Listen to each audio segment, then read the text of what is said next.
একজন গুণমুগ্ধ ছিলেন।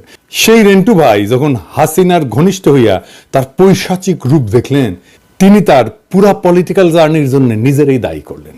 তিনি ভাবলেন, আমি কেন এই ভুল করলাম, এই দায় আমার, তাই আমি আমারই ধ্বংস চাই, আমারই ফাঁসি চাই। আমি ঠিক এইভাবেই, আমি নিজে চিকিৎসক, ডাক্তার, ভালোবেসেই চিকিৎসা শাস্ত্র পড়ছি, আর এই চিকিৎসা ব্যবস্থায় যে অন্ধকার দিক দেখছি, যার মধ্যে কাজ করছি, তার ফলে আমার নিজের ফাঁসি নিজে চাওয়া ছাড়া মনে হয় মুক্তি নাই।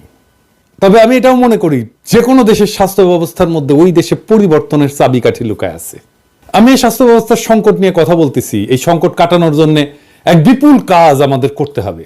বাংলাদেশের স্বাস্থ্য ব্যবস্থার সংকট এবং সেটা থেকে উত্তরণের পথ নিয়ে সংস্কারের লক্ষ্যে একটা কমিটি হয়েছে, তারা কাজ করতেছেন। মন্ত্রণালয়ের দায়িত্ব আছেন আমার বন্ধু এবং গুরুজনেরা, তাই এটা আমার দায়িত্ব, আমি স্বাস্থ্য ব্যবস্থার সংস্কার নিয়ে আমি এই মন্ত্রণালয়